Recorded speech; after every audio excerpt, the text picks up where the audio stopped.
Ultimate Deadpool here. So we're actually playing the Ultimate Spider-Man GameCube game, which came out in the early 2000s. It's critically acclaimed one of the best Spider-Man games ever, due to its story and free roamability. So speaking of Spider-Man, I'm going to get to watch No Way Home tomorrow. So I'm hoping that the picture quality is a little bit better for this game than it was for the Simpsons game, but if not, I apologize ahead of time. So, in this game, you obviously get to play as Spider-Man. You also get to play as Venom in a couple of levels, missions and otherwise. So, you're able to swing around town and whatnot. You have a compass on the right hand side that tells you, what else here. You can go and explore basically all of New York. You can climb up walls, just standard Spider-Man game stuff. So it's been a while since I've played this game, so don't expect me to be great at it right now. This was by far one of my favorite games growing up as a kid, just because it basically is the perfect Spider-Man game. So there are tons of these little races hidden throughout all of New York. So, and I realized that the picture quality did not change. I did try lowering the brightness on the TV this time, and it didn't really do much of anything. But there's tons of these races that you can do throughout. And there's another one of these. There's the game controllers on this particular game are very sensitive, but you can always get all these little tokens and whatnot everywhere. Orange, the orange little dots on your map is crime, so you're able to actually fight crime, while also, uh, swinging through New York. There's a couple of missions and stuff, and a couple things you have to do before each mission. So, let's see. I'm trying to remember how to get to the map. There it is. So, oops. I'm trying to find the next mission or the next level. Any green dots are levels.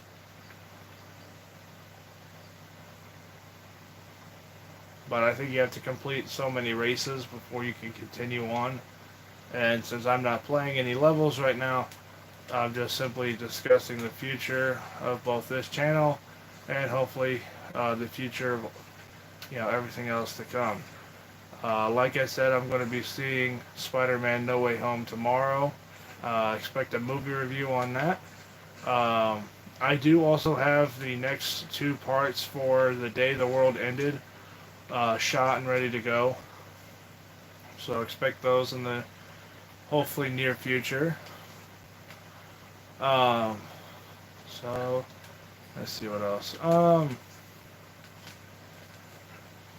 There are a few other things that I'd like to talk about, but I want to try to keep this, short and simple. But so just like the Simpsons game, they kind of whoever designed this particular game paid a lot of really nice attention to detail, for the game being so as old as it is. Um, so just like I said earlier, anytime you see stuff like this, you can take them out really fast, swab them up, give them the purse or briefcase in this case, and after that you get a special token, and whoop-de-doo, life goes on. So as you're running and you hit the web swing button, he kind of jumps up and does a quick little swing. There are certain parts of the map that you can't go across, which is this one here. So you can't really go through there. Which, I don't think it actually shows up on the map. I think you're able to go on that part of New York later. But I know you're able to go onto the bridge side of New York. They also include the Human Torch in this game for some reason.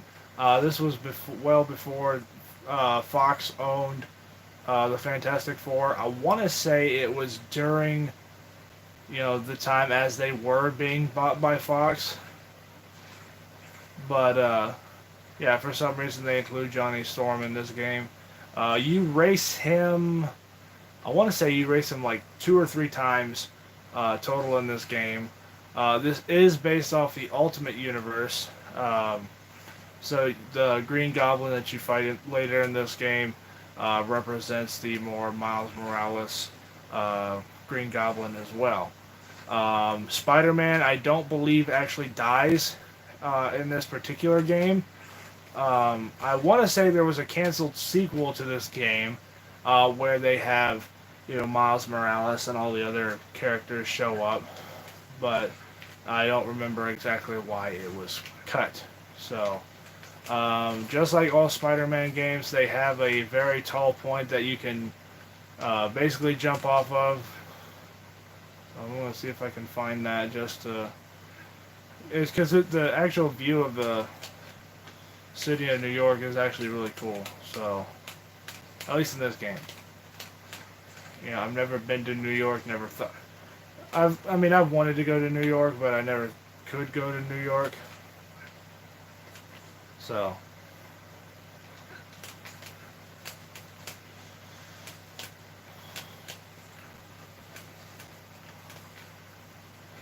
So I believe the main building over there is Oscorp, or if it's not, it's the Osborne penthouse.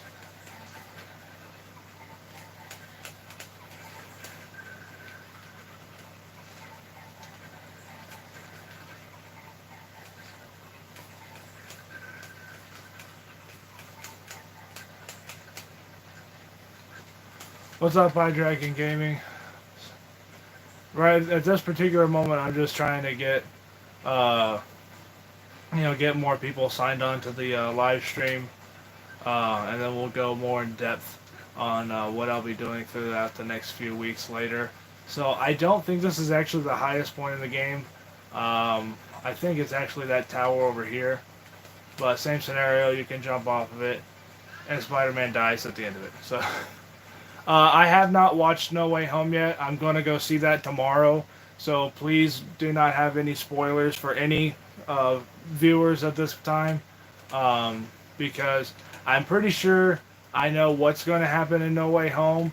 But I would also like it to, kind of keep it fresh and a surprise when I go see it tomorrow in the theater.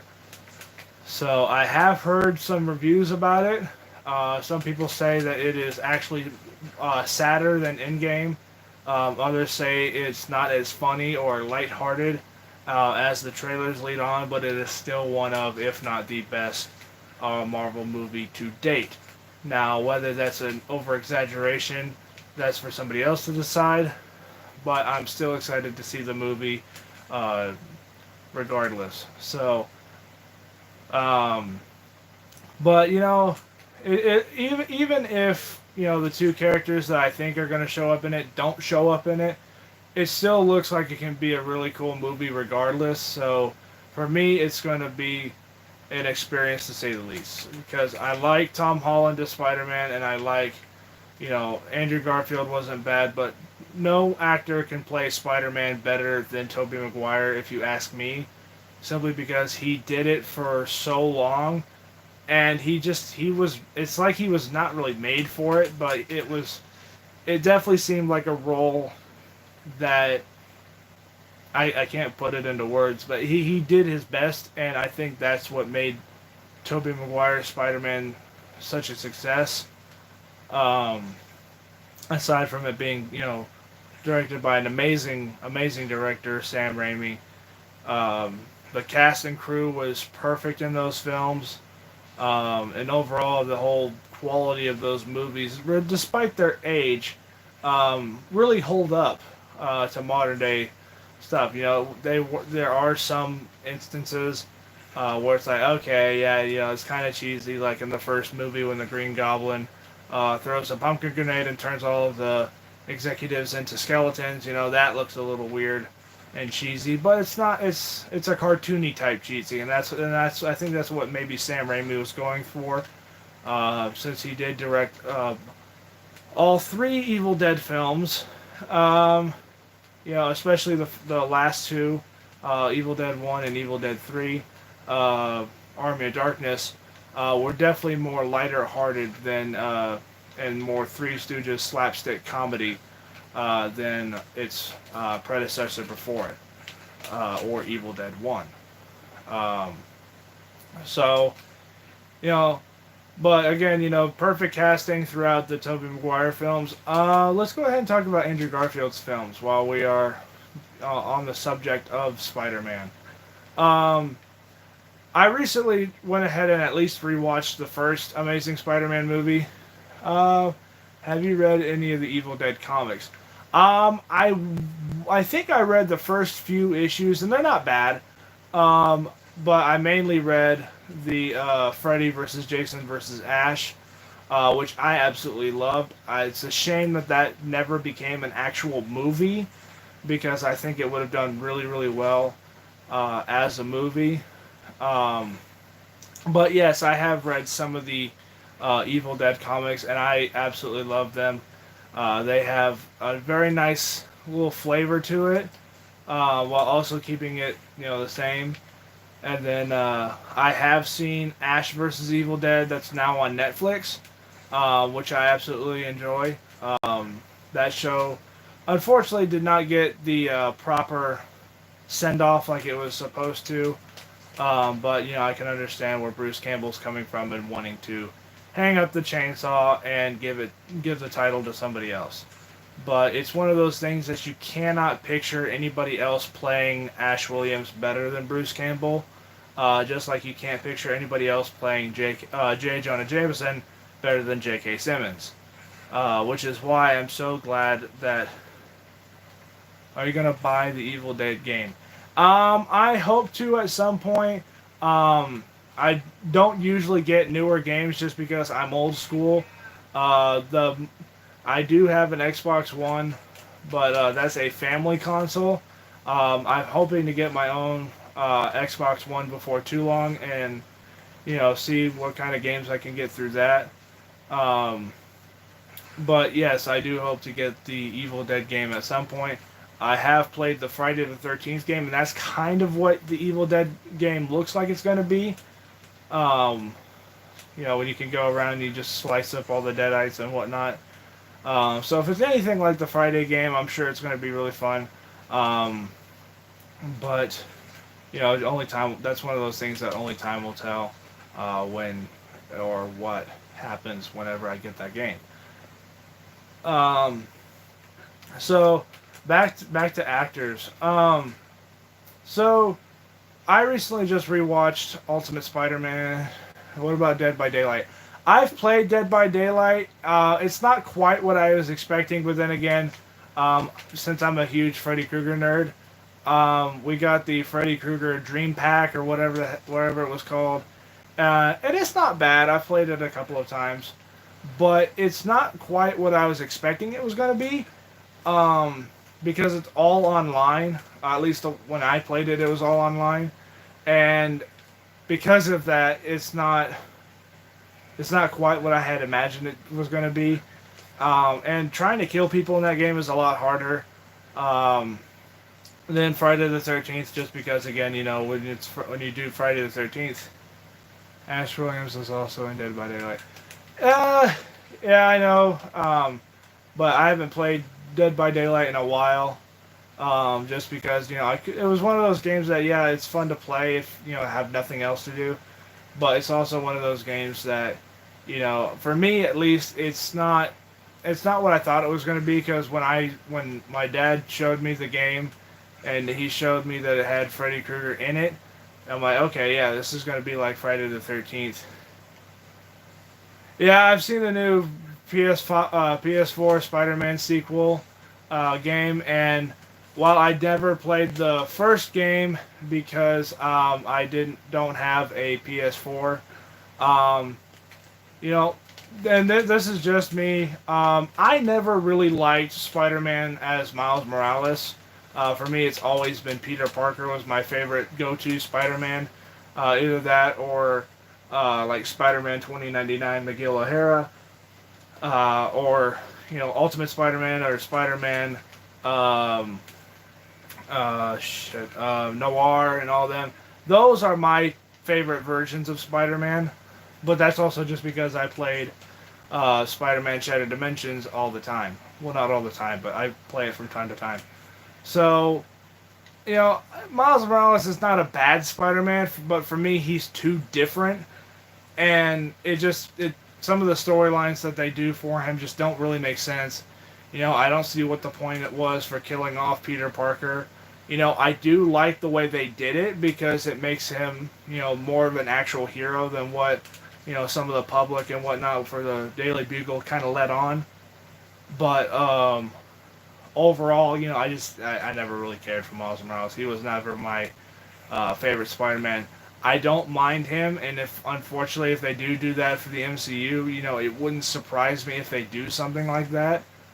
But you know, I hope that they keep Peter Parker in the midst and they don't actually go full out Miles Morales. That's another reason why I never really liked the Spider-Verse. I know there's thousands, if not millions, of people who love Into the Spider-Verse. I didn't like Into the Spider-Verse because the animation for me just didn't work out. And again, think of it this way, I'm old school, so I don't do a whole lot of new things very well. So like new cars and whatever, I can't do those. Some forms of new technology don't make sense to me. But, you know, it's one of those things that new things don't work for me. And when they change stuff like that, it just it doesn't always work. But, you know, and then the whole movie being focused on Miles Morales just for me just didn't make it much sense. I would have much rather it be focused more on Peter Parker. But I do get the struggle of finding out you have spider powers, and there are hundreds of thousands more like you and whatnot. And Kingpin in that movie wasn't bad, but for me, he kind of felt a little whiny and whatnot. But again, I get the whole point. That was the story and whatnot. So I can see why people like Into the Spider-Verse, but for me personally, I didn't like it. I have seen the new trailer for the next one, and I mean, I'll watch it because I watched the first one, but I don't know yet. I'll have to actually watch the movie before I have any positive or negative thoughts for it. Um, so while we're still on the subject of Spider-Man, have you seen No Way Home? No, I have not seen No Way Home. Remember the Evil Dead and Marvel crossover. I do remember the Evil Dead and Marvel crossover, and I absolutely loved it. Um, but no, I have not seen Spider-Man No Way Home. I'm going to see that movie tomorrow. Um, so please, let's not have any spoilers in this live stream, so that way anybody else who hasn't seen the movie won't get spoiled, as well as myself. I will do a movie review tomorrow when I do see the movie. But till then, please, let's not have any spoilers, just in case there are other people who have not seen the movie and would like to see it for themselves. I have had multiple movies spoiled for me throughout my high school years and middle school years because people just didn't care. So, I can understand. I understand what it's like. I know what it's like to have, a movie that you really want to see in theaters, but you can't. And with some people, you have to wait until they have to either come out on DVD or come on the air. So I can understand, people with spoilers. So, like I said earlier, I recently rewatched all the Spider-Man movies except for Amazing Spider-Man 2. That was the only Spider-Man movie I could not watch because I've seen it once and never wanted to watch the movie again, just because, again, for me, the story just didn't make much sense. And the special effects were great. I will give them that. The special effects for Amazing Spider-Man 2 were, well, no pun intended, amazing. But it's just the storyline for that movie just didn't really work. And the way that the studio kind of took that series just didn't really work out for me as well. But I did rewatch Amazing Spider-Man 1, and it's not as bad as I remember it was. It's definitely not, Spider-Man 2 or, any of the, classic Spider-Man films. But Spider-Man 3, I will say, yes, it is a little weird, but that's not Sam Raimi's fault. That is the Sony studio, because they're the ones who said, "Oh yeah, you gotta have Venom because fans want Venom," and that's not what fans wanted. And because of that, that's one of the main reasons why Spider-Man 3 failed. Um, you know, if you honestly, it's one of those things that if you take out that one moment in the movie, the rest of the movie is fantastic. Just like George Clooney's Batman and Robin. People hate that movie because of Arnold Schwarzenegger, ice puns, and George Clooney himself. You take out those few little things, and Batman and Robin is still a watchable movie. I watch that movie from time to time, just because it's a Batman movie. It's still fun to watch, even though it is ridiculous as all get out. But so let's see. By I've had people ask me this before. What's my favorite Spider-Man movie? And it's always Spider-Man 2 and Spider-Man 1. Homecoming is not bad. I will give them that. I love Spider-Man Homecoming. That's another one of my not really favorite Spider-Man movies, but it's one that I can watch and enjoy. So, okay, I'm supposed to pick this guy up. So, and then obviously, um, have you seen Venom 2? Yes, I did see Venom 2. It's not as good as the first one, but it's definitely not bad. Okay, I can't help this guy because for some reason he can't grab him. I will say this: the thing yes, I did see the end credit scene for Venom 2, and I have to admit it's interesting because I'm anxious to see where it goes. That was like the number one thing that people were so afraid of when Venom first came out. They're like, "Oh, you can't have Venom without Spider-Man. It's never going to work because you don't have Spider-Man." And then Venom comes along. And it's like, "Oh yeah, you can have Venom without Spider-Man." So, but Woody Harrelson did a terrific job as Cletus Cassidy. There are some moments when he actually scared the shit out of me because of how deep and dark he actually ended up getting. Carnage himself, his voice was a little bit deeper than I expected. I was expecting more of a higher pitched voice, kind of like he does in the animated shows and everything else that Carnage is in. But other than that, he was still uh, not bad. Shriek was pretty good. So I mean, if you like Venom 1, you'll like Venom 2. But there are definitely some things that I would have changed. So like the whole feud between Eddie and Venom just didn't really make sense. And then there's a couple of plot holes in the story and whatnot. But I mean, other than that, Venom 2 is still fun. It's still enjoyable, and I would definitely watch it again. Um, so let's see. Do you think he should have lived? I mean, it's debatable. I would have liked to see Cletus Cassidy live, simply because I'd like to see Woody Harrelson back as Cletus Cassidy again. But I can understand why they killed Cletus Cassidy off in Let There Be Carnage. Um, Simply because obviously the end credit scene puts Venom now in the MCU and whatnot. So they kind of can't have that lingering character, even though technically they have the cop who's possibly going to become Toxin later. But, who knows? So, obviously Sony does because, they're the ones that have all the rights to this type of stuff. But, another crime. So, let's see. Whoop. Went too far.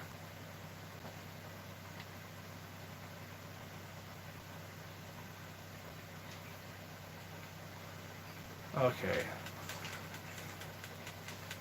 And this is, like I said, one of those times Movie Venom is the only version of Venom that can defeat Carnage alone. Yes, this is true because I remember there's multiple points in the comic books where, especially in Lethal Protector, where Venom teams up against Spider-Man to go take down Carnage, and I know there's tons of other versions of Venom that have to rely on Spider-Man's help as well. Um, So honestly, I think that's how they should have really tied, the MCU and Venom to get movie Venom together was through that is have Venom require help from Spider-Man to get Venom down or Carnage down, but at the same time again you got to have Venom be the big tough guy and win the day and save the day. Do you think Venom should have been in the MCU from the start? Um, that's a good question. It wouldn't surprise me if some people say yes, he should have been there from the start. But honestly, it also kind of makes sense to see, what they do with it later on.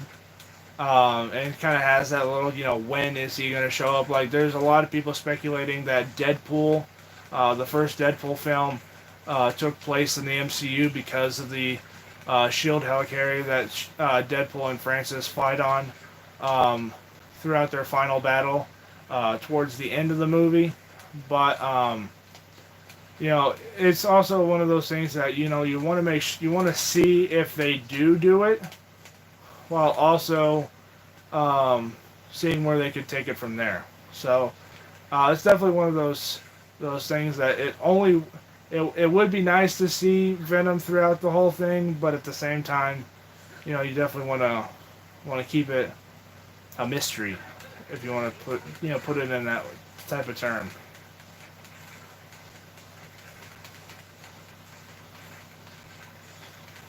But there's tons of speculations that Deadpool is already in the MCU, and while that'd be cool, I don't think that they're going to have Deadpool already in the part of the MCU, simply just because Josh Brolin is playing Thanos, and he also played Cable, which doesn't always matter, but still.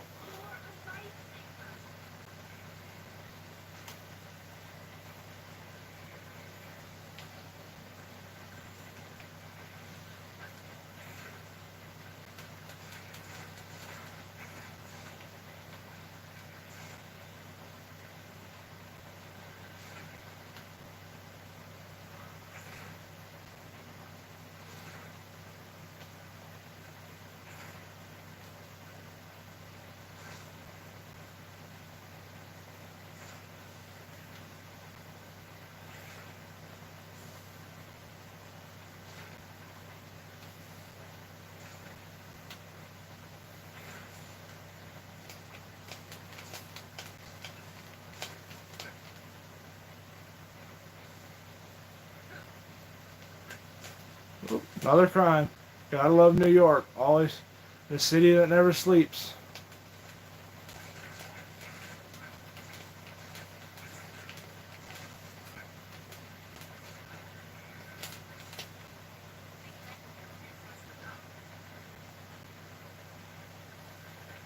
Okay, where's the crime happening?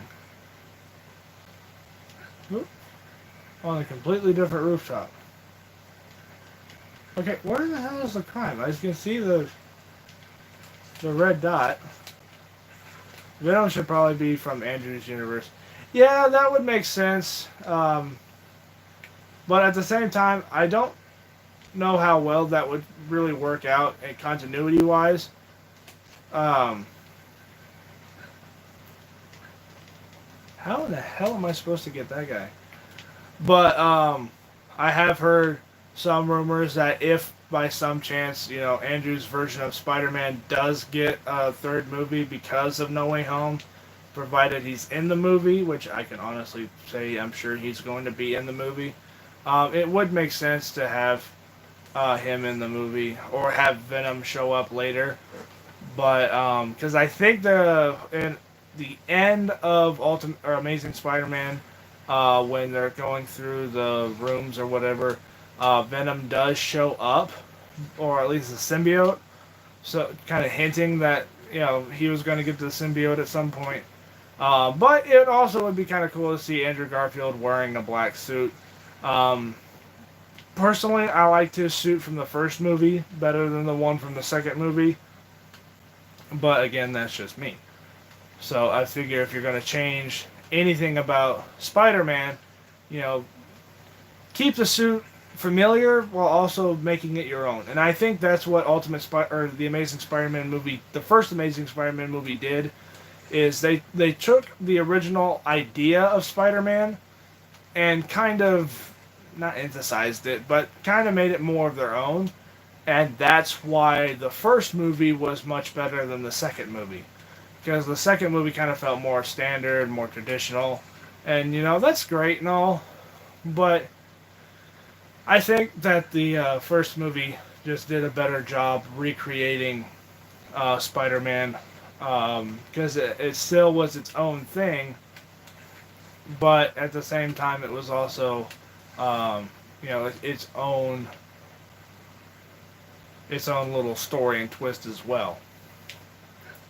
While also obviously staying faithful to the comic books, because that's why I hear every time people are like saying that Andrew Garfield was the best Spider-Man, it's like, oh, he was the most comic accurate. Well, you know, Sam Raimi had the better suit. So, and then, while yes, that suit never changed throughout the series, except for Spider-Man 3 when they get the black suit, it makes sense. You keep the suit the same even if it gets ruined. Just stitch it up and then keep going. It shows the desperation of Peter Parker having to rely solely on himself to, keep his suit intact and everything else. Yes, Andrew Garfield did the same thing, but that's one of the reasons why most people don't like Tom Holland as Spider-Man, because he relies too much on Stark Tech, which, makes sense, because there are many points in the comic books when, when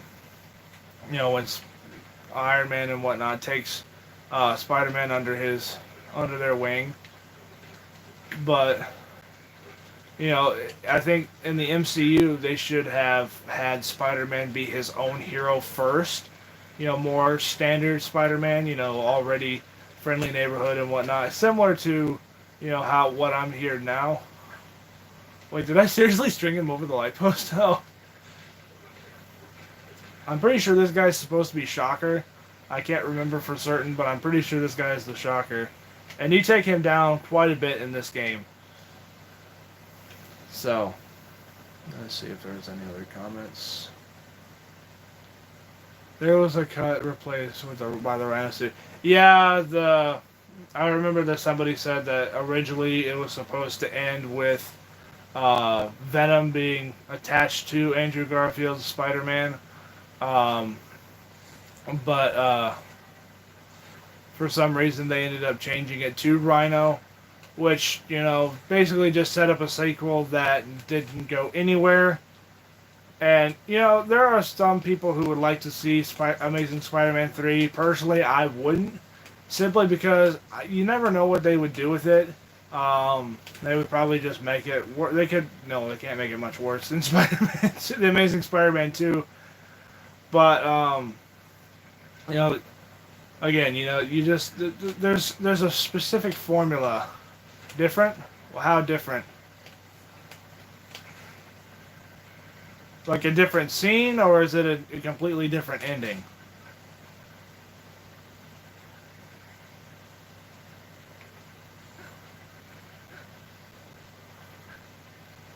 But there's a big, usually though, there's not really a standard to making a Spider-Man film. This is what I think you should have to make a really good superhero movie in general. You gotta have the hero have a major down moment. He's down on his luck. He or she is struggling to beat the bad guy and whatnot. Gets his ass kicked the first round and learns from that mistake, and then goes up again and ends up winning the second round with the villain. Spider-Man 2 and Spider-Man 1 did that phenomenally. They have, Spider-Man get his ass handed to him by Green Goblin when they first go at, or no, I take that back. He won his first fight against Green Goblin, and then, when he, hurts Aunt May and whatnot, that's when he kicks the crap out of Spider-Man. But then Spider-Man gets that extra boost of energy and is able to take down Norman Osborn. Same thing with, Spider-Man 2. He, ends up beating Octavius. Well, not really beating Octavius, but he gets, auto subdued or whatever when he robs the bank, and then towards the end of the movie gets his ass handed to him, and then they end up working together and save the day, or they both save the day.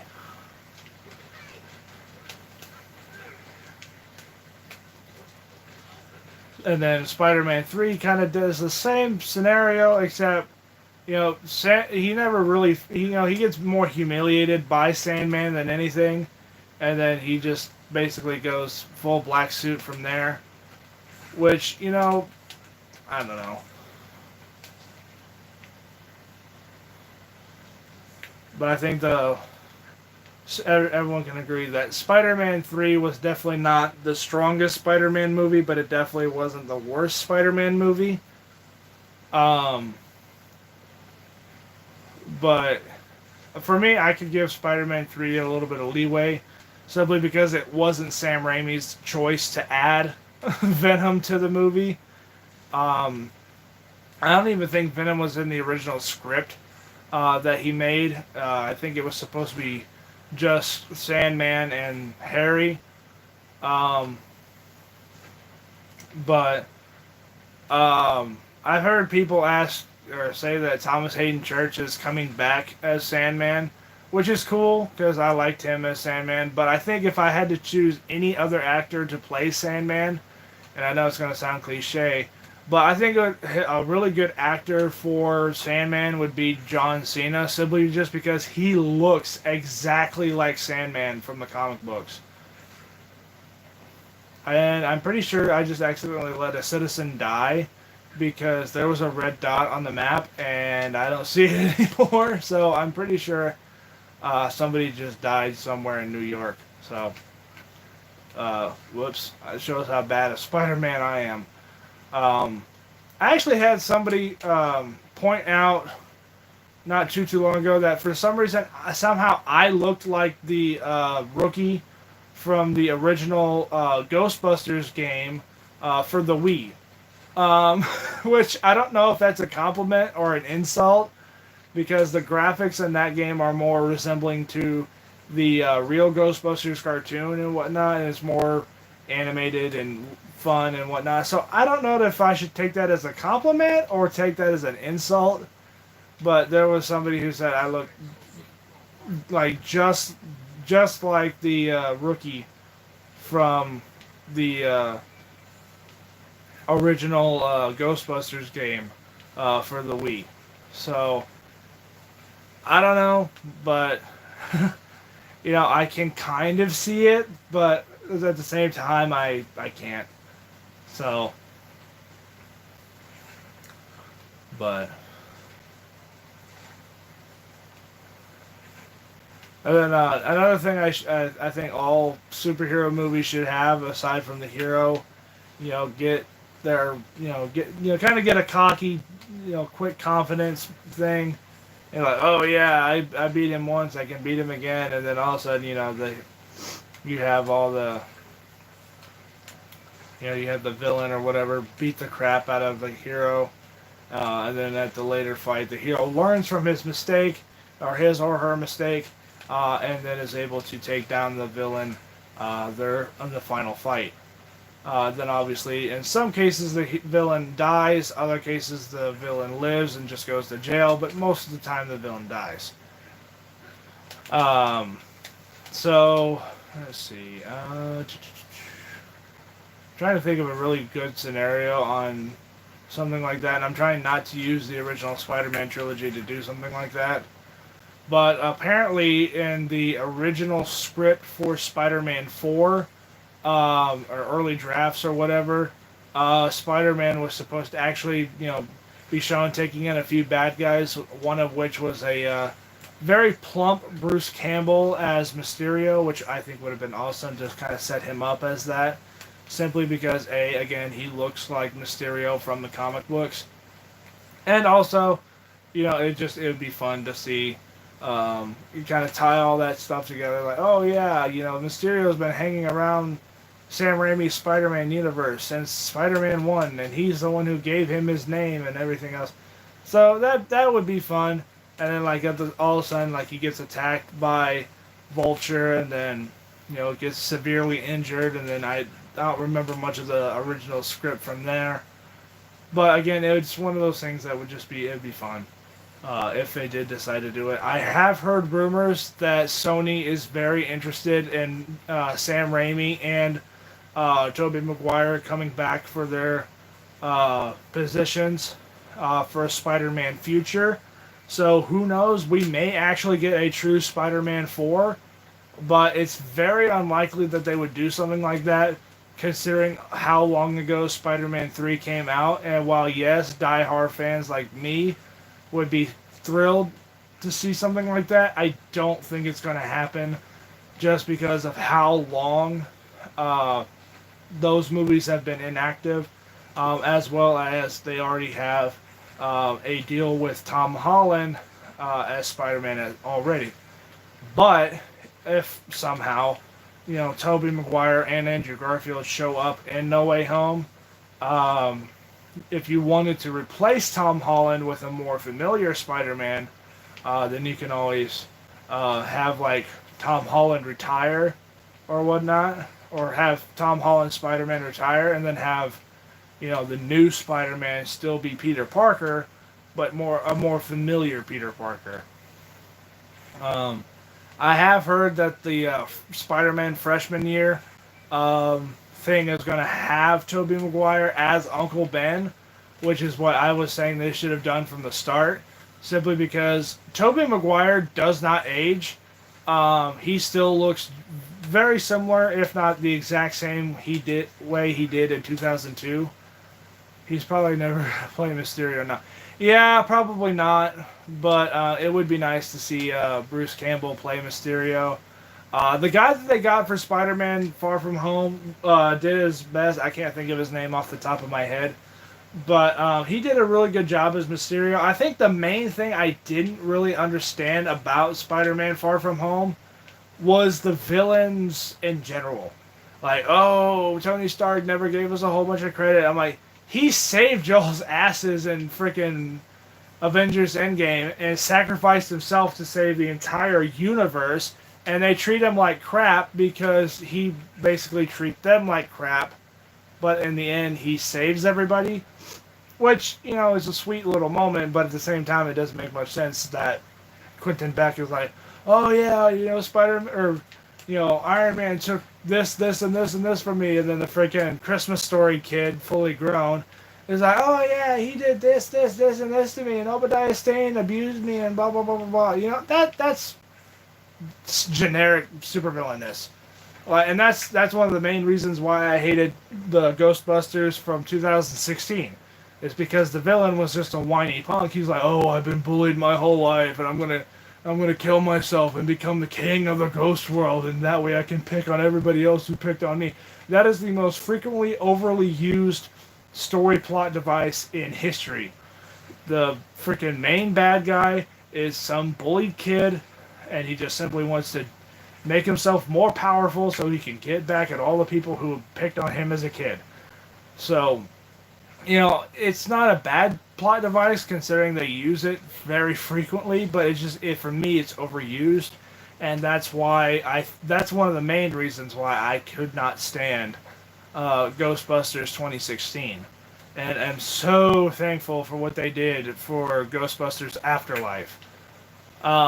Which I did see. I forgot to do a movie review on it. Actually, no, I think I did. I think I filmed it, but I never released it. I don't remember. But I want to say I did do a movie review for Ghostbusters Afterlife, and I absolutely loved the movie. Loved that movie. So another reason why I didn't really care for the 2016's Ghostbusters is they didn't follow the same story that they were supposed to. Um, Before it became an actual remake, it was supposed to be, oh yeah, it's the original Ghostbusters giving the business to their daughters, which would have been a much better plot device. Wonder what Tony thinks of the multiverse thing happening. Um, if Tony Stark was still alive in the MCU, I'm pretty sure he would either judge it because he doesn't really believe in magic, just like he does in Infinity War. But at the same time, I'm sure he'd be kind of either terrified or excited to either meet his other selves, um, or he'd be afraid of what else is out there that could be worse than Thanos. Since there obviously is a multiverse, you never really know what's out there. So I think that would actually scare Tony versus, um, the whole concept in general of, oh yeah, there's a multiverse. And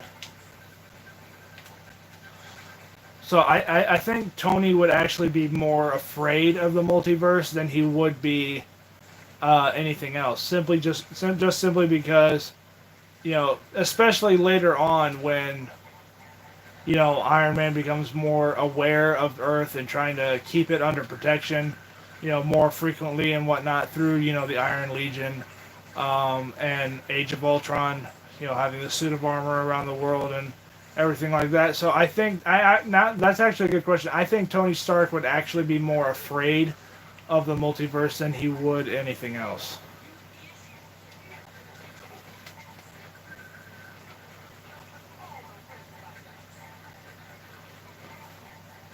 So, but yes, that's a very good question. What would Tony think of the multiverse?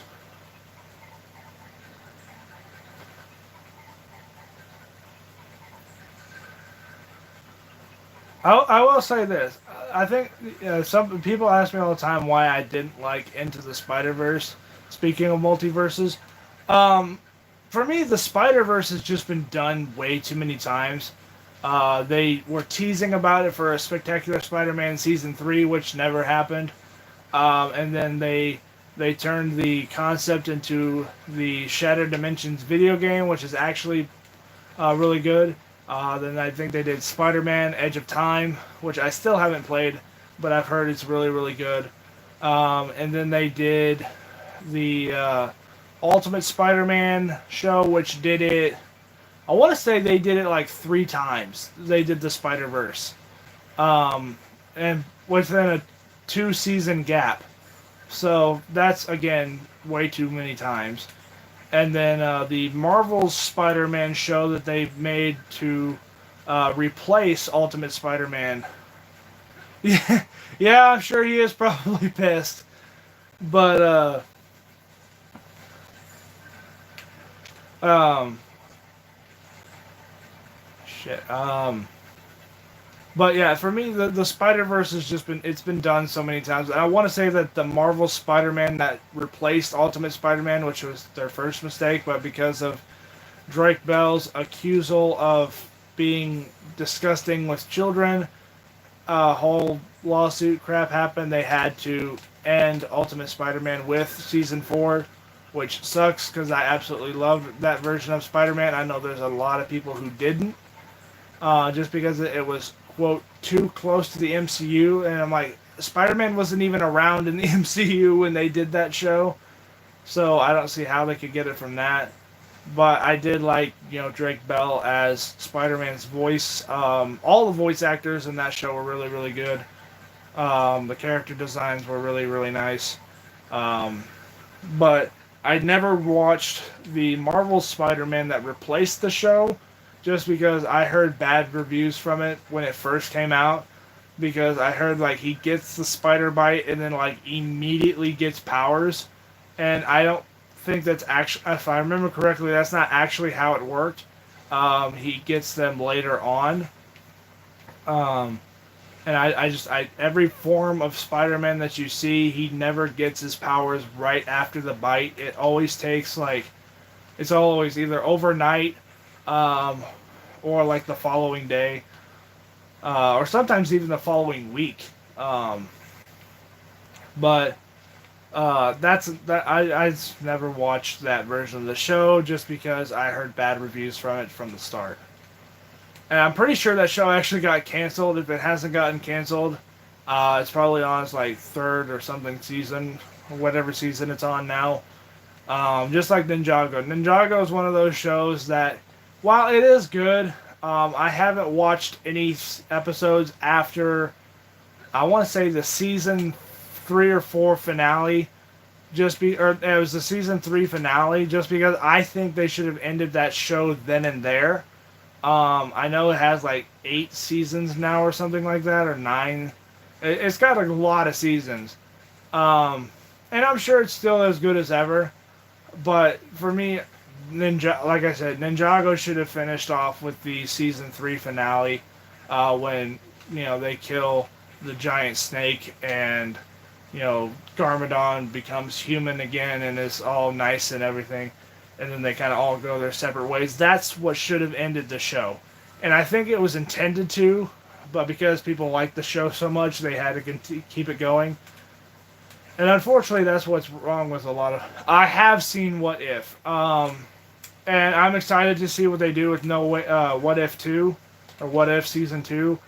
I think if I had to pick on anything from What If, is I would have tried to get all the original actors to play their characters, because I know some of them do come back, like Chadwick Boseman, Benedict Cumberbatch, and a handful of others, Mark Ruffalo.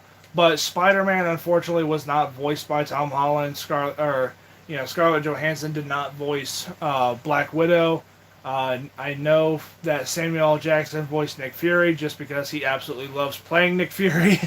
um, and then Robert Downey Jr. did not come back for Iron Man. Um, Chris Hemsworth, I believe, came back to play Thor.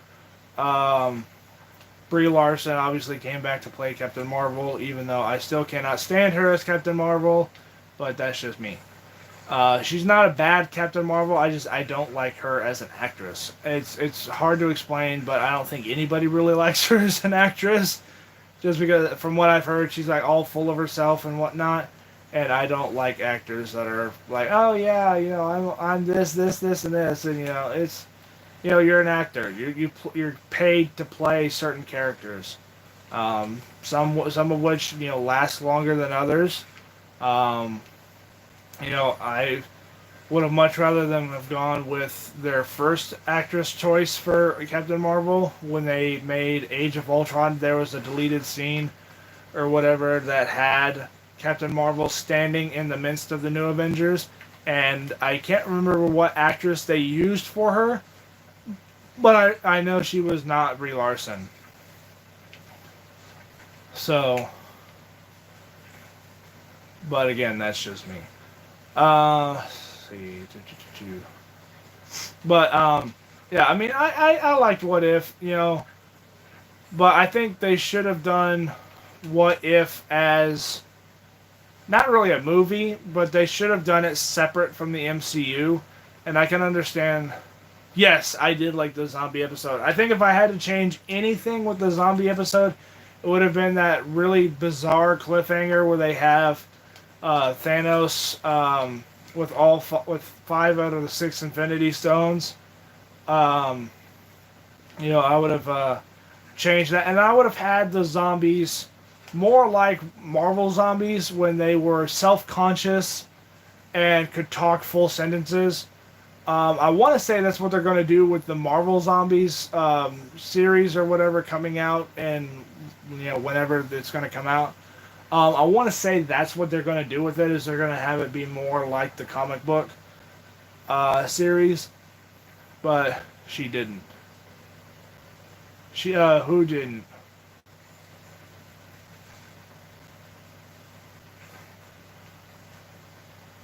Who she didn't?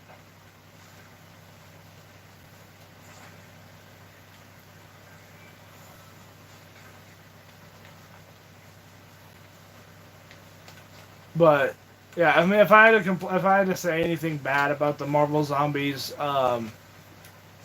What If episode, that's what it would have been. I would have had them be more self-aware, speaking full sentences and whatnot, instead of having them be just smart enough to use their equipment. But other than that, What If was pretty good. The only other thing I really didn't care for was the whole Vision, Ultron, Infinity Stones thing that makes the Watcher break his only rule. But Captain Carter, made sense. The Watcher himself was a really cool portrayal. Howard the Duck appeared in quite a few episodes, which was always fun. And then, the Thor, being a party animal and whatnot, was kind of fun. Loki being an actual ice giant. Spider-Man, What If, sounded a lot like Tom Holland. Yeah, it did, but I looked it up, and unfortunately, it was not him. Um, and I know Chris Pratt did not come back to play Star-Lord because obviously T'Challa was still voiced by the late great Chadwick Boseman. Um, before before. Um, so it would have been nice to see Tom Holland play Spider-Man in What If, but yes, he did sound a lot like him. All of the actors that replaced the MCU characters did sound like they were supposed to. Oh, Brie did not voice Captain Marvel. Okay, for some reason I thought she did. So okay, well I was wrong. So ignore what I just said. But I really did. I thought Brie Larson did play Captain Marvel in What If. So okay, well then I'll shut up from there. So, but yeah, I did. I thought she voiced Captain Marvel. I believe Chris Hemsworth played himself though. I think he did play Thor. I know Tom Hiddleston played Loki in the Thor episode. Just because, again, he likes playing Loki, even though he said multiple times that he could not wait for his character to die simply because he was tired of people calling him Loki. But I'm like, dude, you play a Marvel villain, a recurring Marvel villain at that. Be happy that you get to come back. It's also the only time where Uncle Ben is mentioned. Yeah, that's the only other time that he's been mentioned. I want to say that I think there was, if I remember correctly, there was a deleted scene or whatever that had Peter mention Uncle Ben, and I think it was Spider-Man: Homecoming. I can't remember though, and which begs the question: is Uncle Ben dead in this new Spider-Man trilogy, or did he leave Aunt May? Because they never. Peter's real, Spider-Man wake-up call is when Iron Man died in Endgame. That's when I feel he really became Spider-Man. Yeah, Josh Keaton was gonna. I heard rumors about that he was gonna play him. What for? Refresh my memory. I want to say Josh Keaton was the one who played Spider-Man and Spectacular Spider-Man, as well as Marvel's Spider-Man. Which again, he did a really good job as the Spectacular Spider-Man voice actor. Did a really good job at playing Spider-Man, but I don't know what it is. I liked shit. I just forgot his name.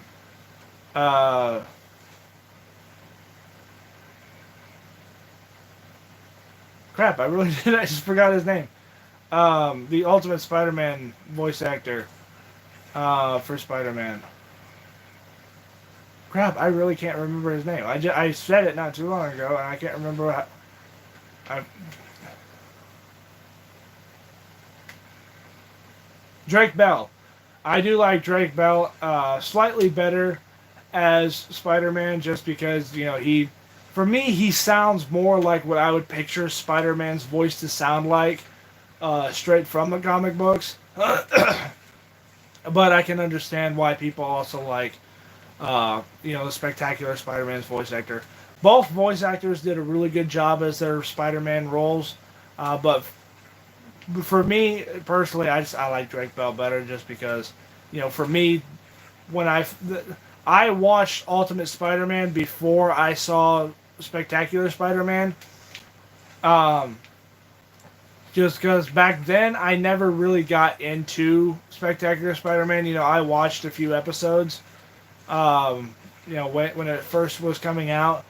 But back then, I just there was something about either the animation that I didn't get, um, or the character designs themselves. It just didn't really click for me. But when I finally watched the whole series from season 1 to season 2, it's really a really really good show. And the whole plot twist at the end of season 2 was what I think a lot of people were expecting to see out of a show like that. Since Norman Osborn is a maniacal jackass and whatnot like that. But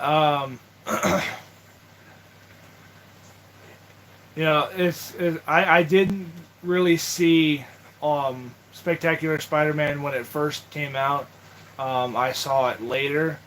So anytime I'm reading like a Spider-Man comic book and I'm doing Spider-Man voices or whatever in my head, or hear the characters' voices through the words whenever I read a book like that, I hear Drake Bell just because that's the Spider-Man that I knew. He was the first animated Spider-Man that I heard. So and then I watched the '60s Spider-Man later and was just laughing at how weird that they got the voice. I think the voice actor who played Spider-Man from the '60s unfortunately passed away not too long ago. I could be wrong though. It's been a while since I've seen anything on that show. But I want to say that the voice actor who played that version of Spider-Man unfortunately passed away.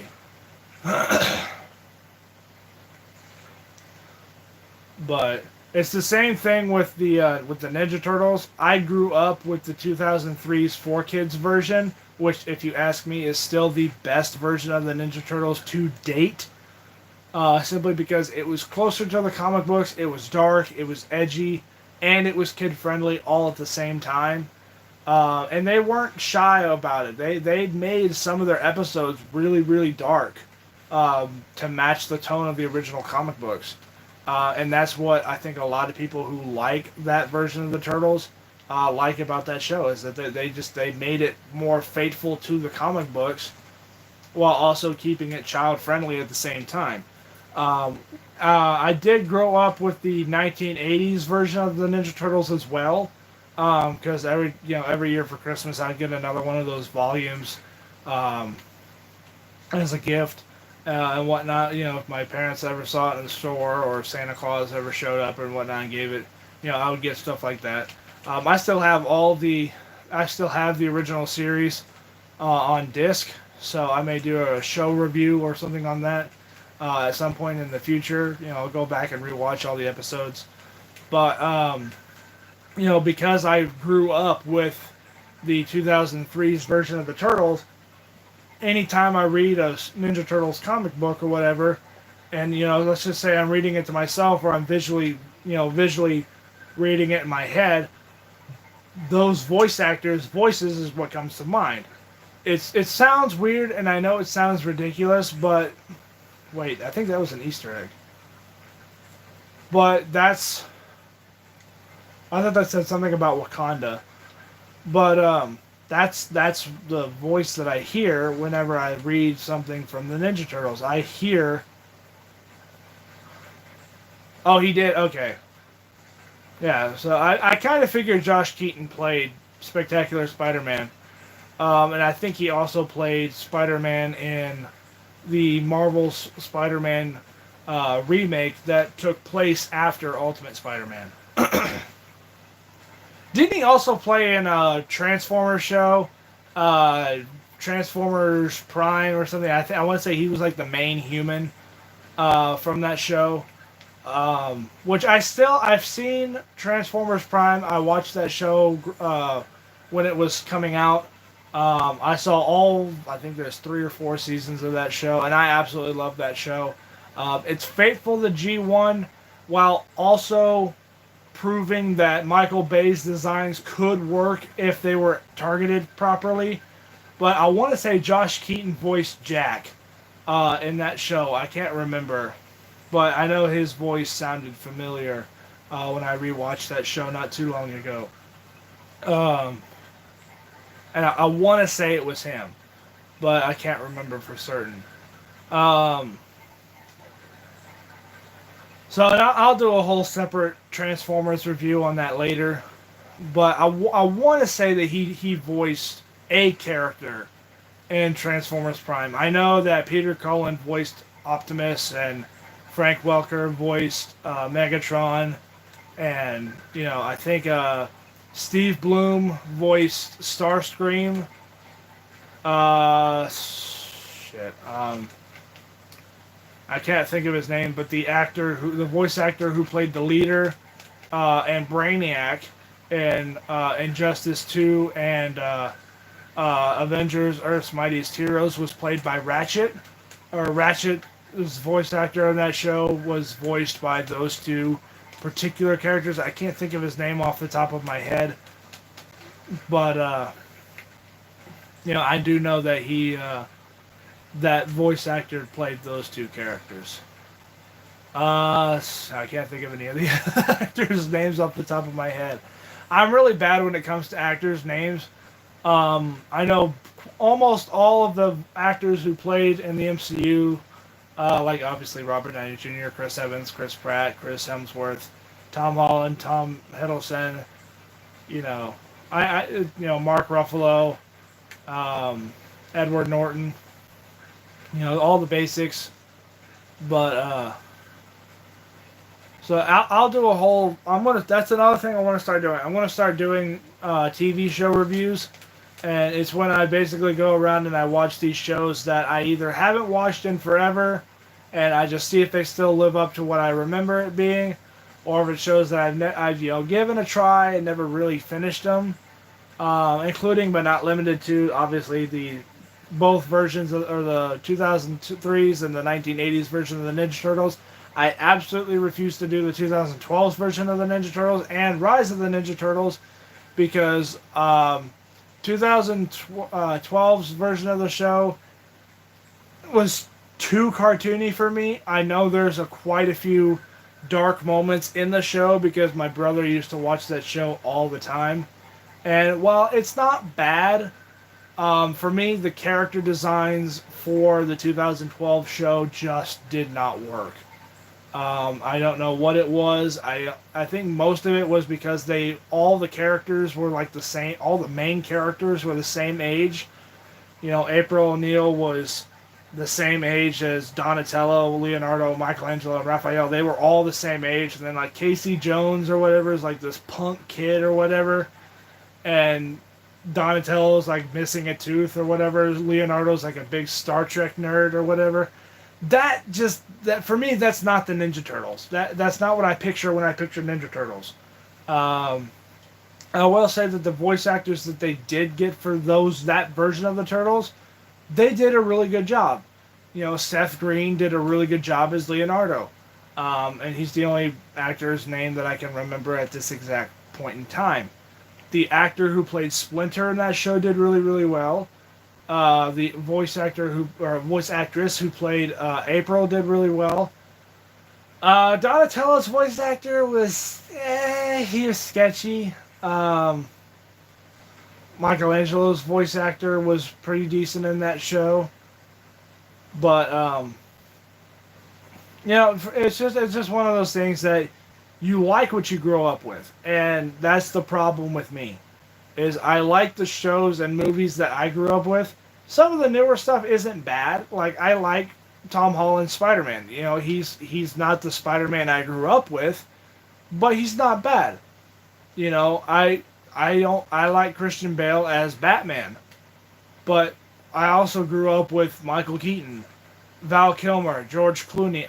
I grew up with those versions of Batman. Adam West, God rest his soul, he did a really good Batman, But when I watch the live action 60s show, yeah, it's fun, but that's not Batman, because Batman's supposed to be dark and serious and not dancing. But, I can see why that show went for so long, because that time of and that around that time in the 60s, there was so much bad stuff going on that, yeah, the world needed a laugh, and if they have to use Batman to do it, that's what they did. So, you know, I can see why people like the shows and movies and stuff that I don't find as appealing as other people do. So, and that's that's something that it's weird unless you're me, and it's hard to explain unless I actually sit with you guys or whatever and say, hey, this is why I don't like this, or this is why I see how people can like this, but I just didn't find it appealing. And I'm sure there's tons of people I'm sure who have the same generic feeling.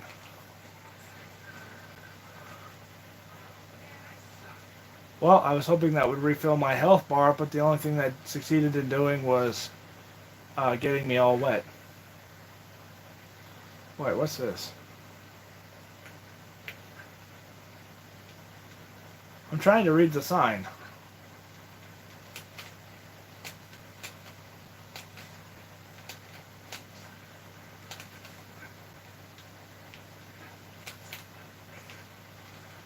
Ah, I think this is the one thing I have to say that I don't care for in this game is the web swinging is very sensitive. I was gonna say, where did the poster go? Dark. I can't read that. Ah, come on.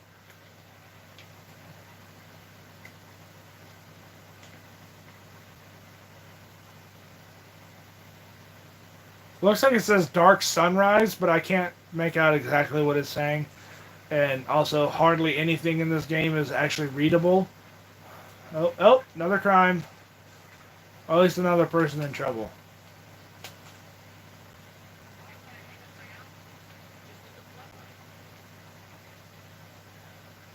Where are they? Oh.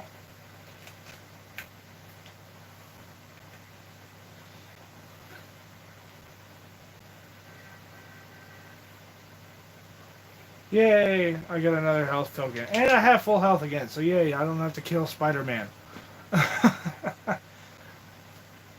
So, like I said, also, while I'm here, I've had people ask me when am I going to start Simpsons What If, which is what, it wasn't supposed to mimic Marvel's What If, but it kind of ended up accidentally doing so, or will end up doing so.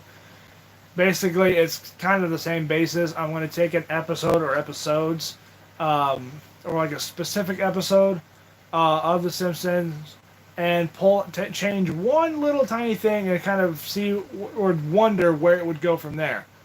Like, for instance, I think the first episode or the first video of that I'm going to do is what if Herbert Powell was more than a 2 episode special character. For those of you who do not know who Herbert Powell was, it's Homer's half brother, voiced by Danny DeVito, and I'll go more in depth on him in that particular video whenever I do it. Oh, this one's fun.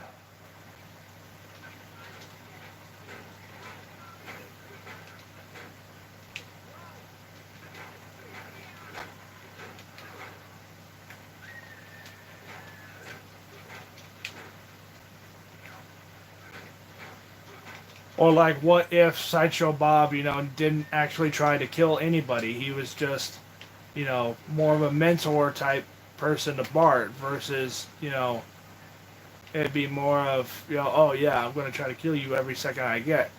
Stuff like that. Like what would happen if, Sideshow Bob was more of a nicer character? Well, not nice. He's still a nice character to a point, but like he was not as murderous or murderous at all.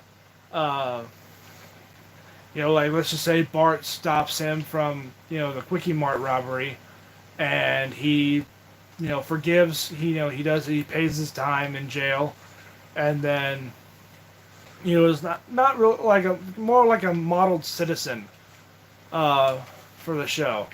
Still have him appear as frequently or as often as he still does, and have him still be voiced by Kelsey Grammer, obviously. But so stuff like that. Another one? Do people not know how to steal a car in this game? I swear.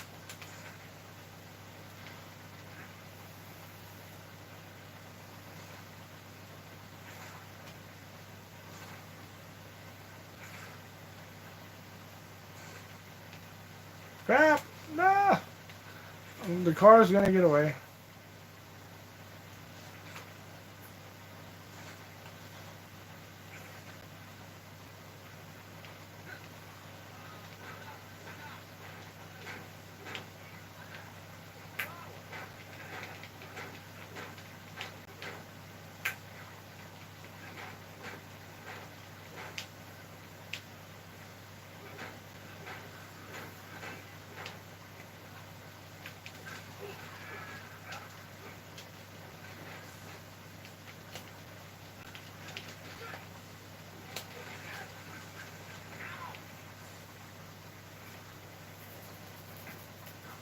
So, expect some Simpsons what ifs in the future, and they'll be kind of that generic basis. You take one moment from an episode or whatever.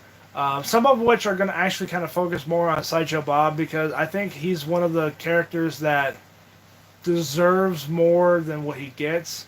If that makes any sense. Like, for instance, there's an episode where his brother frames him for a crime he didn't actually do, and Wiggum throws him in jail just because he feels like it. So that's one of those things that I would like to see what would happen if Bob didn't go to jail to keep the story consistent. But again, it's one of those things that it's my weird twisted sense of um, questions or something like that. Speaking of questions, I have seen all of the Robert Patterson's, or however you pronounce your name, dude. Um, all of the trailers and Easter eggs and everything that they do, trailer breakdowns, reactions, whatnot. Um, and I have to say, it doesn't look bad, but it looks like it's trying too hard to be the Dark Knight. Where the hell's the other guy?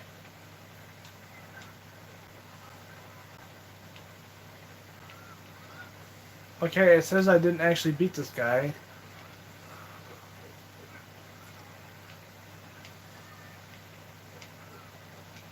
Okay,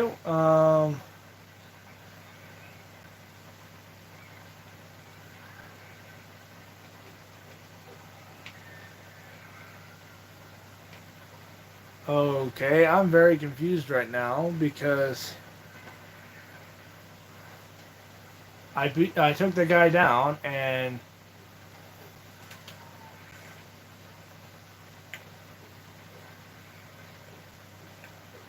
am I supposed to grab her or what? Okay, well I can't grab the civilian, so what am I supposed to do? You know what? The hell with it. I beat the bad guy up. It didn't give me a token. That's okay. Again, shows you how bad of a Spider-Man I am. Wait, city event.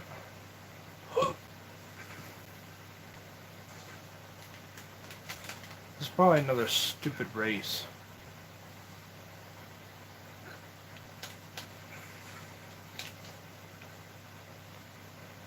Oh, crap. Too far.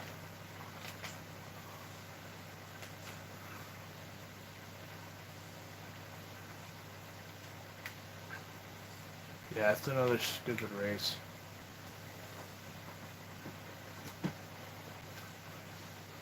Yeah.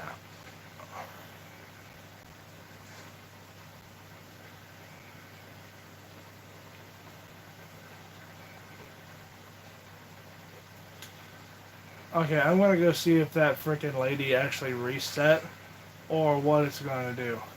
Oh, nope, there's a different one.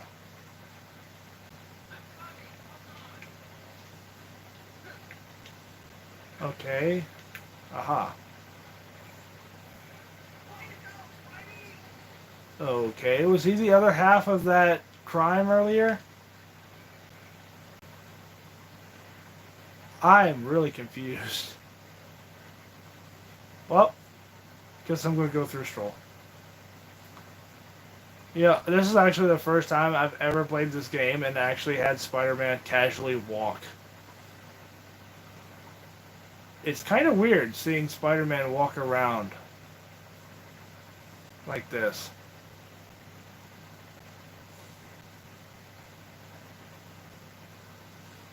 It's really weird just seeing Spider-Man just casually walk through town like, yep, it's me, Spider-Man. You know, it kind of, and again, I've said this before, it kind of reminds me of that scene from Spider-Man 3 where he's just dancing through the streets of New York because of the Venom symbiote. And people always complain about that scene, but they also have to remember when Venom takes your body, he takes your mind as well. So that may have actually been Venom that's making Peter do all that stuff in Spider-Man 3. And I want to say Sam Raimi actually confirmed that earlier, or shortly after the movie came out and people were criticizing that one scene for it. But again, who knows? Obviously Sony does because, you know, they're the ones who made the movie.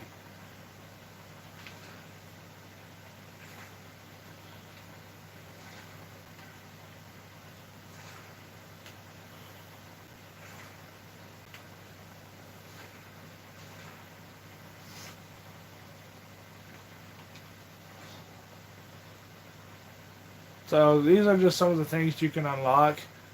You fight Wolverine for some reason later in this game. You can play when you play as Venom. You fight Wolverine in like a bar or something, and then Venom. It looks more. I think this is actually where 2018's movie Venom got the design from. He looks purple, but it's supposed to represent more of the comic books where the shadows are actually the blue highlights or whatever. But in this game, they decided to make it purple, which is not bad. Um, Adrian Toomes later becomes the Vulture. I don't think you actually fight him as the Vulture in this game. I think he's just referenced later. Then obviously you got Spider-Man. I haven't unlocked most of these, so Yancey, Street Thug, Shocker. Okay, yeah, so I was right. That is Shocker, or supposed to be Shocker. You fight him quite a bit in this, or quite frequently in this game. And then you got High Roller Stug. You fight him a couple of times. Richard Parker, who oddly enough looks more like Peter Parker from the comic books than Peter Parker does in this game. So Peter Parker, you get to play as him for the first few missions and whatnot. It's like more of a tutorial than anything. Mary Jane, you get to you don't really play as Mary Jane, but you can talk to Mary Jane and whatever later. Liz Allen, I'm not I'm not complaining about her design, but at the same time, I don't know why they designed her like this. I don't remember much about Liz from the comics, but I know I'm pretty sure she's not like this. Kenny Kong Harlan, I don't know much about him, but I'm pretty sure he's one of the guys that Venom trashes around in the bar. Johnny Storm, like I said, you race him from time to time in the game. I'm not sure why they included him in the game, but you know what? Again, it's fun. Mihawk Bang Thug. I don't think I've actually fought this guy often, or if I have, I just haven't noticed it. Eddie Brock Sr., Eddie Brock Jr.,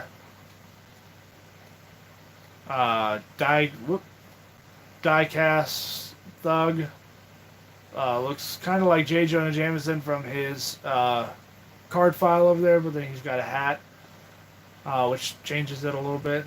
Police officer, very generic. Then it goes back to Wolverine. I think you are able to unlock Carnage and stuff later. You can get all sorts of covers, all of which are from the Ultimate Spider-Man comic books. I want to say almost all of these are actual comic book covers, but again, I could be wrong. But I'm almost guaranteeing that most of these are actual comic book covers from the Ultimate Spider-Man comic series. But again, I could be very, very wrong on that.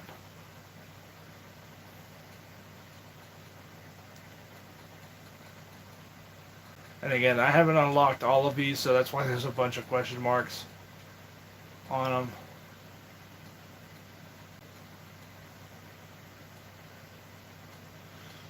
I'm a little upset that I haven't fought Dr. Octavius yet.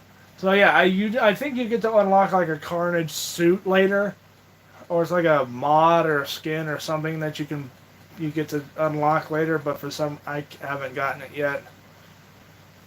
So then you have like concept arts.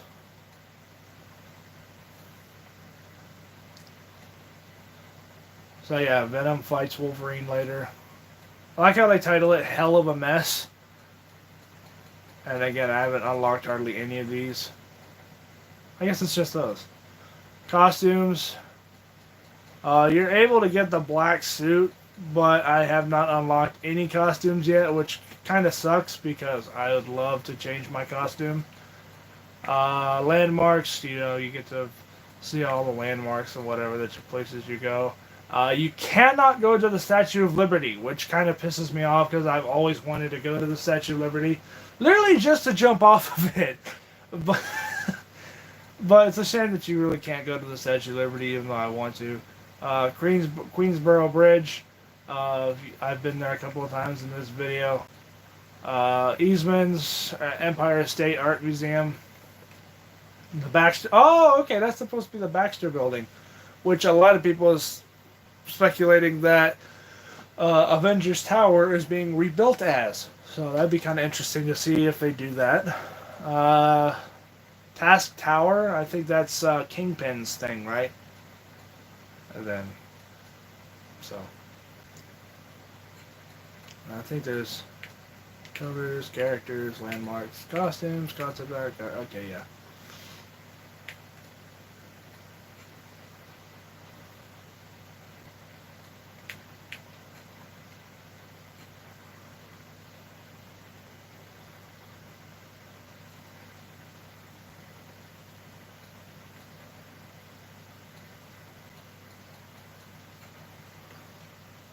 So I'm going to go ahead and start the game over. That's why I went ahead and saved it. So yeah, this game came out in like early 2005. So for its age, it really hasn't aged that bad. Yeah, the graphics look a little weird, but that's just because it's supposed to represent a comic book. And I think they do a really good job representing that. The soundtrack for the game is really, really good. It's rock and roll, but it's like I can't explain it. You'd have to play the game or listen very carefully throughout the thing.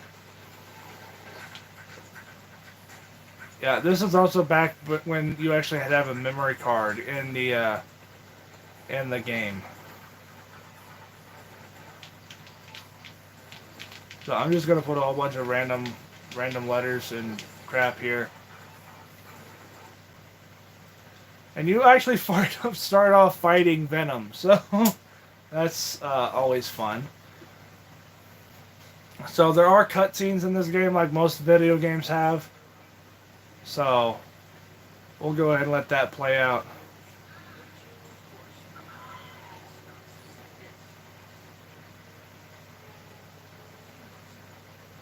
I understand you can't hear it, but I don't want to get copyrighted either. Even though I'm sure I'm going to get copyrighted for it anyway. But basically, Eddie's just saying, "Oh yeah, this Venom suit is supposed to cure cancer and everything," um, and they kind of steal it away from him and whatnot.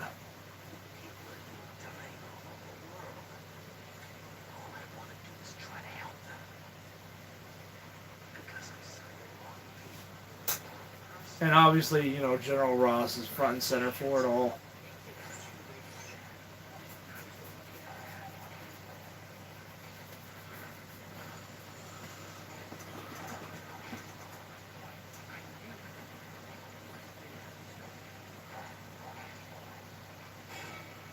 So yeah, I know you're able to get the black suit in this game, but I still have not found where you can get it.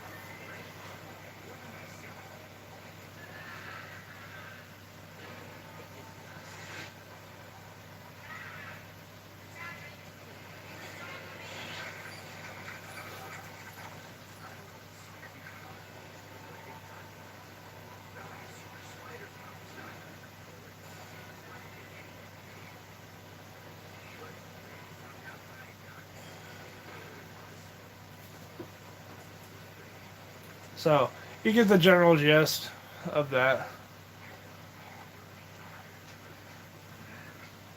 And then this is one of those comic book frames that lead into the level. They have quite a few of those in this.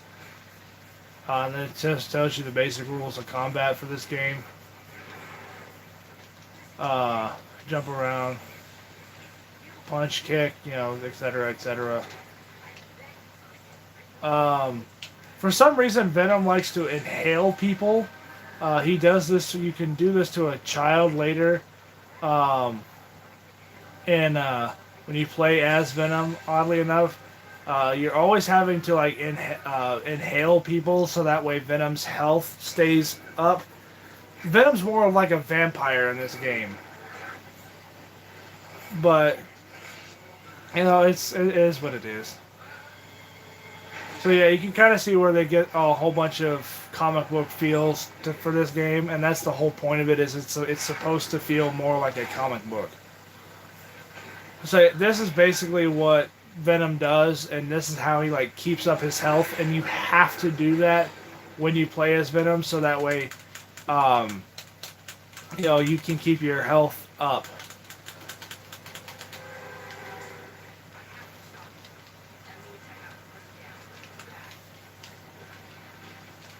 So,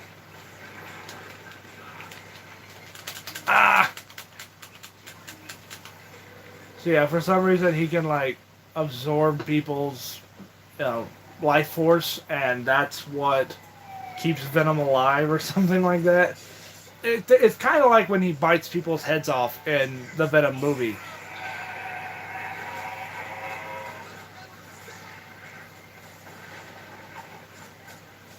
And you have the sad little moment when Venom gets electrocuted. So sad.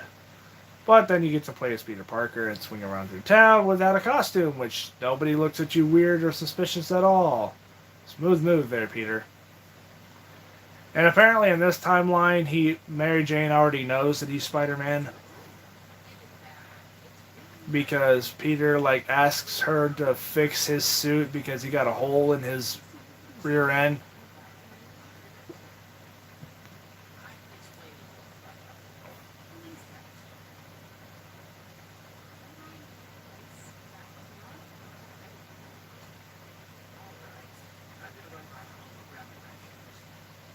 So yeah, she's gonna fix his suit while you go pick up the web shooter.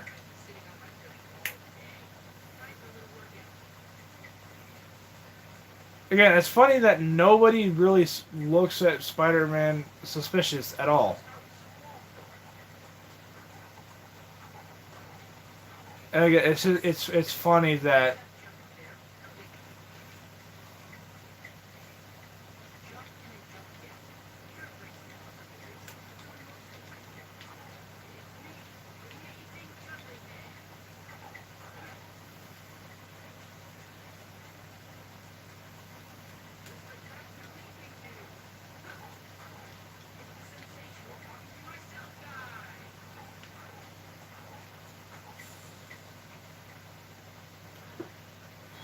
And then I think this is where he hears the report on Shocker.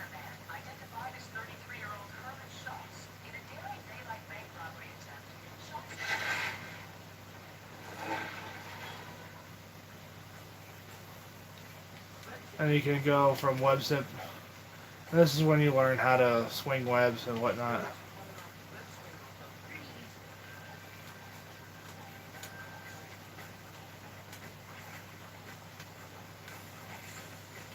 Again, this is one of those times when this is a really dumb move on Peter's part if he wants to keep the whole secret identity thing. Because I am swinging through the streets of New York with hundreds of cars everywhere, people walking on the streets, and nobody has a care in the world.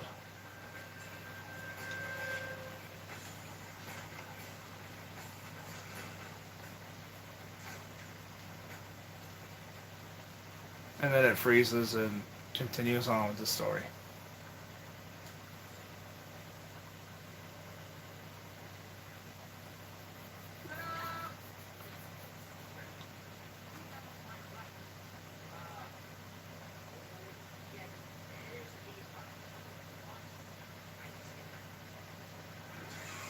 And now you're fully clothed as Spider-Man.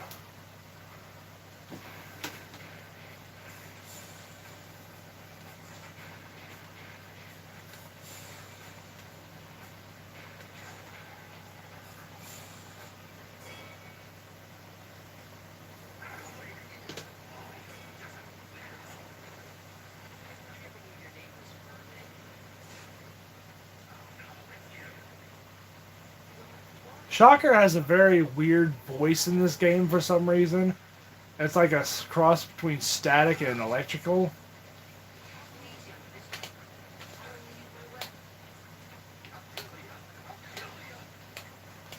So you're supposed to like web up his shocking things and it like electrocutes him.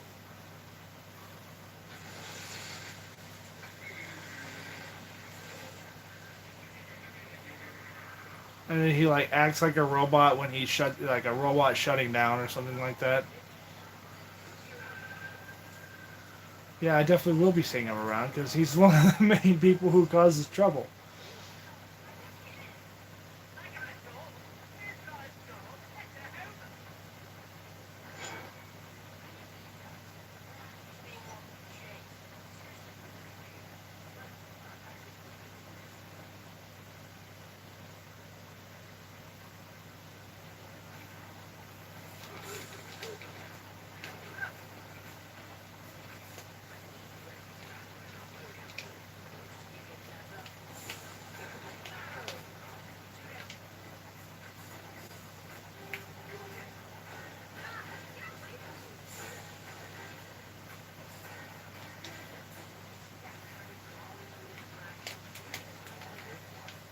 Whoop, that's the...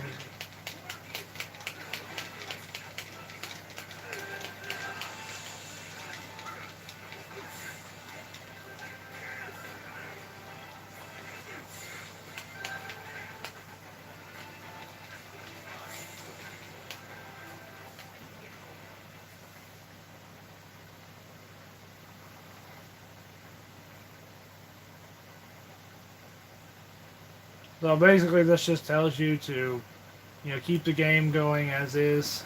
Um, and then anytime you have these green beacons and whatnot, it's for the next mission. I believe this next one is actually the Human Torch mission. So again, you'll kind of see where this is going uh, later. Yeah, this is a orange mission. So I'm pretty sure it's supposed to be the Human Torch.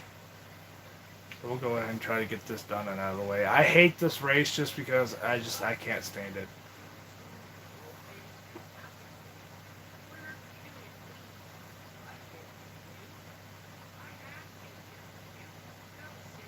He's basically taunting Johnny, saying, "Oh yeah, I have to be here. You can go save the world."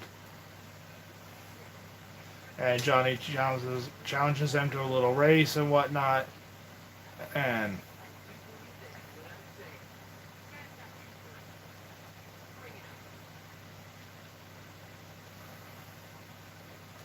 you have to hit all these stupid little spear things like expertly, or they don't register.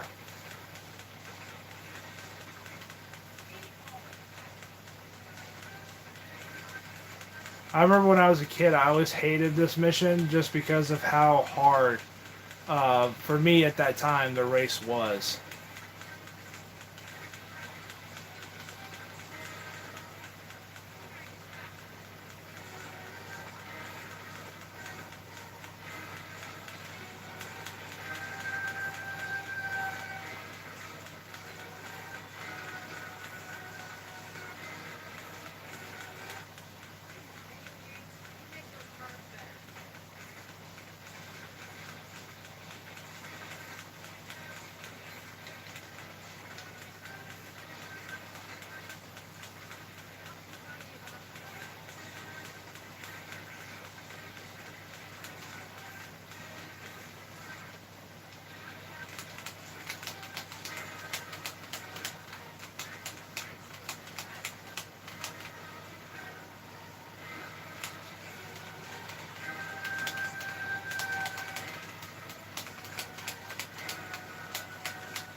Ah, crap.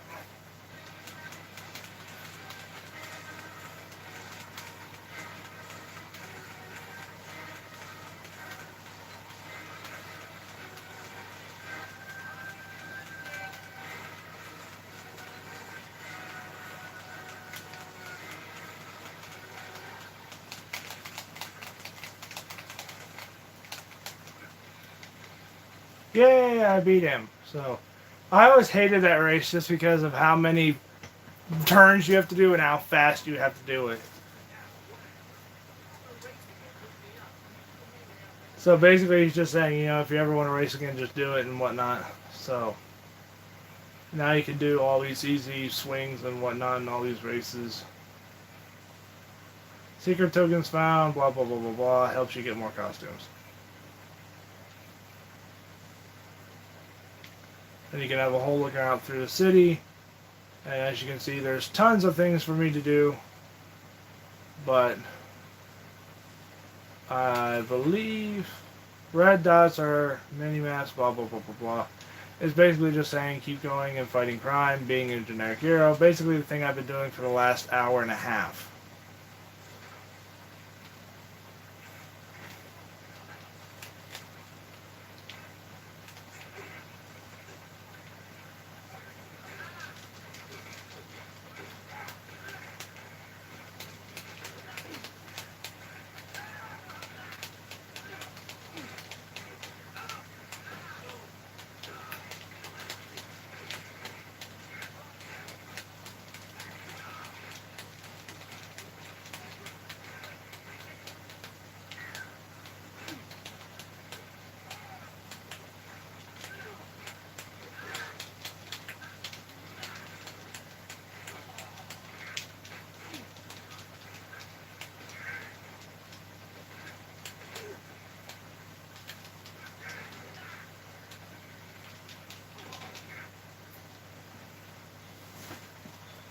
So, anytime it says new chapter available or whatever, it just means that there's another mission that you can do.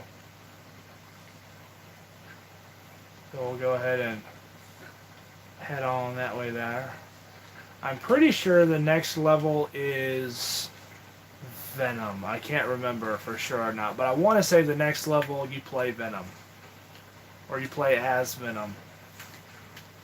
I never did get to the end of this game. I do know how they end it, but unfortunately, that's one of those things that I got so close. I remember I got to either the second to final or the final mission, and then my dad got rid of the game, and then shortly after we had moved, I replaced most of the games that I had as a kid. and this was one of them. And then I just started over, and haven't been able to move forward, just because I don't remember how I got that far. So, but at some point, I'm hoping to actually beat this game myself instead of watching other people do it. Because while there's nothing wrong with watching people play video games, it doesn't change what you can do. Or with me, it defeats the purpose.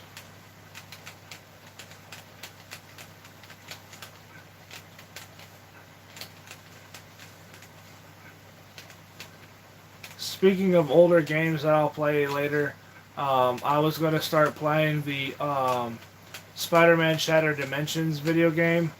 I want to say I started that on my old channel before it got taken down, and never went much farther than what I think past the tutorial. So at some point I'll go through the whole game and go from there. Yes, I was pretty sure that the next level was Venom. So I think the next few missions are actually for Venom. And then the game picks up where it left off.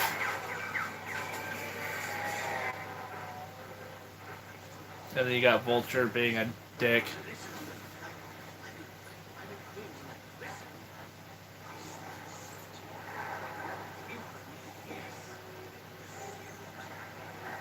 In this, they refer to Venom as a suit versus a symbiote, because, you know, he's only been on 2 people, and it was 2 different versions. So, yeah, this is kind of what they do. This is what Venom has to do. He literally eats people and absorbs them, and, yeah. So, a little dark, a little gross, and kind of weird, but you know what? Makes sense. Press R to leave. Yes.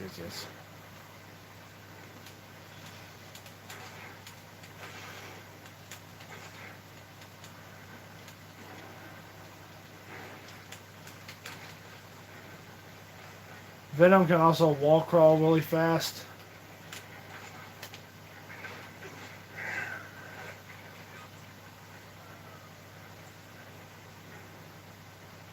Yeah, they call it feeding, but it's basically just ways for Venom to heal. And you literally kill people doing it. So right now, that kid should be dead. Like he just disappeared.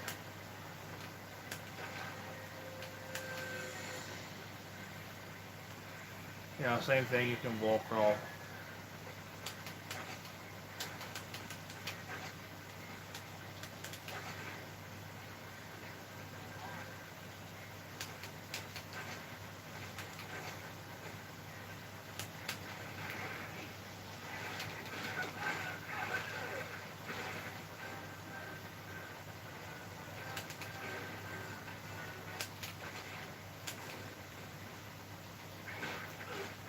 I will say this, it's more fun to play as Venom than it is as Spider-Man in this version, or at least in this game, which is kind of weird, but Venom is just a lot more fun to play as just because, you know, you can eat people.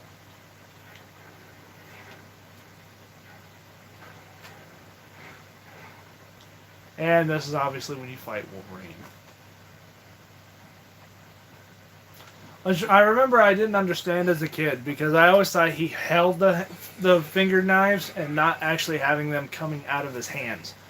So when I was a kid, that always you know, kind of confused me.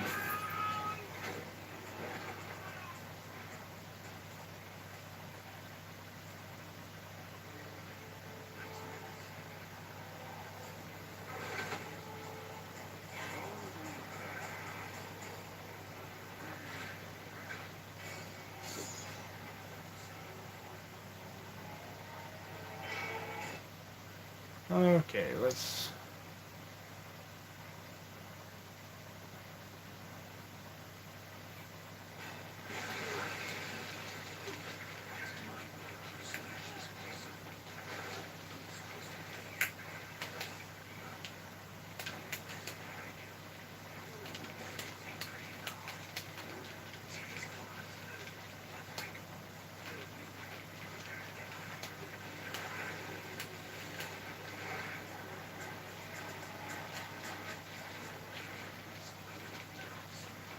whoever they got to voice Wolverine in this game did really, really well.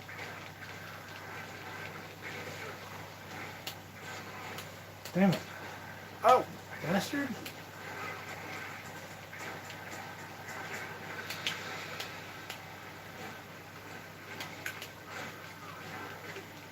I remember when I first had to play or fight Wolverine in this game, I remember I beat him a lot faster than this.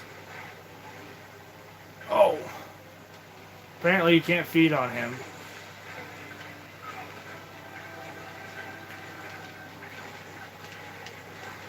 I don't think Wolverine actually comes back after this, which kind of sucks because I'd like to see Wolverine more in this game, but you know what? You can't ask for everything.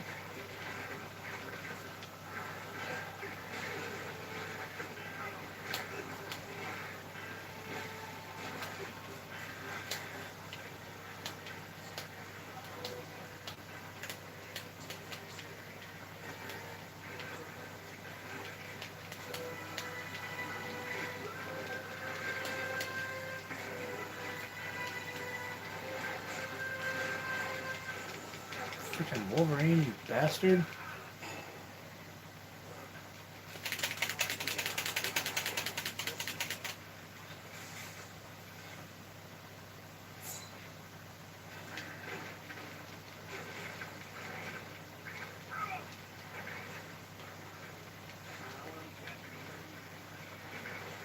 Come on.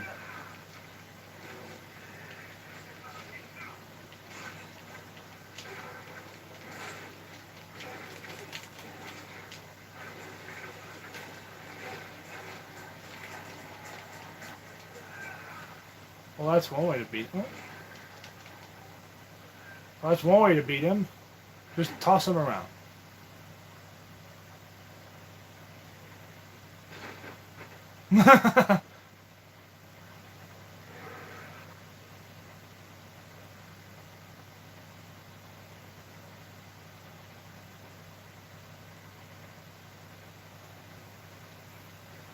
And then now you go back to Spider-Man. So, pretty sure this is where I'm at now. I think I've already fought Rhino. But you guys get the gist of it. So, the whole point of this video was basically just saying that I'm going to do more video game stuff in the future. Most likely I'm going to be playing either this game or the Simpsons Hit and Run or a few other games that I've got. Anything that I can do in here. Just because this is, you know, where I can actually, you know, talk and whatnot and not be interrupted by family members and whatnot. So, and then obviously tomorrow, I'll do the No Way Home movie review. I'm going to do it 2 parts like I do all my other movie reviews. It's going to be spoilers in the back, or I want to do, you know, non-spoiler first and then spoilers later. So just as a heads up when I do that, you know, for those of you who have, I'll, you know, start off with saying if you have not seen Spider-Man No Way Home, here's the review, and then here's the spoiler portion of it, and go from there. But that's basically it for this live stream. Thanks for anybody who stuck around this long. iDragon Gaming, thank you for sticking around. I know that I'm sure there's tons of other things that you guys can do aside from watching me flap my mouth or flap my gums and whatnot for almost 2 hours. So I appreciate for anybody who does stay in my streams like that. So like I said, I hope to do more of these type of videos in the future, gaming wise, and you know, just get to connect and stuff with you guys more often. So that's basically it. So I'm going to end the video the same way I basically started it, by jumping off the highest platform in this game. So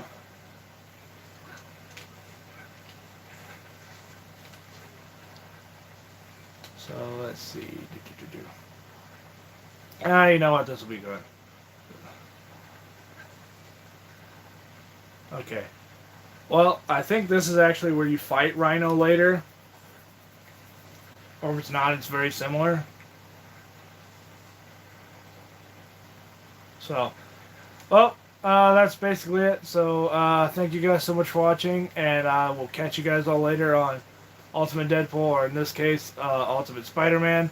Thank you guys so much, and I will see you guys all later. Bye.